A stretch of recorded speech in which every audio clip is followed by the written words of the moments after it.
ঢাকা ২০ আসনে মো তমিজউদ্দিনের নির্বাচনী প্রচারণা শুরু, সর্বোচ্চ ভোটে জয়ের অঙ্গীকার। জাহিদ খান প্রতিবেদনে দেখুন বিস্তারিত। ঢাকা ২০ ধামরাই সংসদীয় আসনে জাতীয় সংসদ নির্বাচনকে সামনে রেখে ধামরাই উপজেলার কেন্দ্রীয় ঈদগাহ ময়দানে দোয়ার মাধ্যমে আনুষ্ঠানিকভাবে নির্বাচনী প্রচারণা শুরু করেছে বিএনপি। ধানের শীষ প্রতীকে দলীয় প্রার্থী মোহাম্মদ তমিজউদ্দিনের পক্ষে আয়োজিত এই কর্মসূচিতে বিপুল সংখ্যক নেতাকর্মী ও সমর্থক উপস্থিত ছিলেন।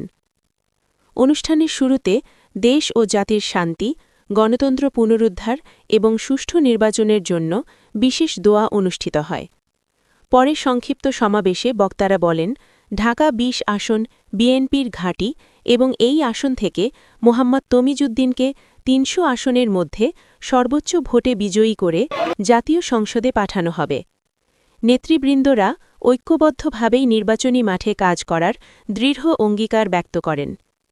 সমাবেশে উপস্থিত ছিলেন বাংলাদেশ জাতীয়তাবাদী মহিলা দলের সাধারণ সম্পাদক সুলতানা আহমেদ, ঢাকা জেলা স্বেচ্ছাসেবক দলের আহ্বায়ক ও জাহাঙ্গীরনগর বিশ্ববিদ্যালয় ছাত্র দলের সাবেক সাধারণ সম্পাদক নাজমুল হাসান অভি।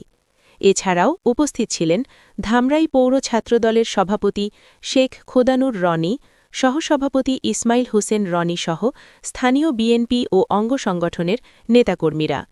বক্তারা বলেন, গণতন্ত্র পুনরুদ্ধার ও মানুষের ভোটাধিকার ফিরিয়ে আনতে ধানের শীষ চেয়ারম্যান ছিলেন, উনি দিয়েছেন এবং মানুষকে সহযোগিতা করেছেন। উনি শুধু সরকারি সহযোগিতা করেন নাই, নিজের পক্ষ থেকে উনি সহযোগিতা করেছেন আপনাদের জন্য আমরা জানি, এবং সবার জন্য উনি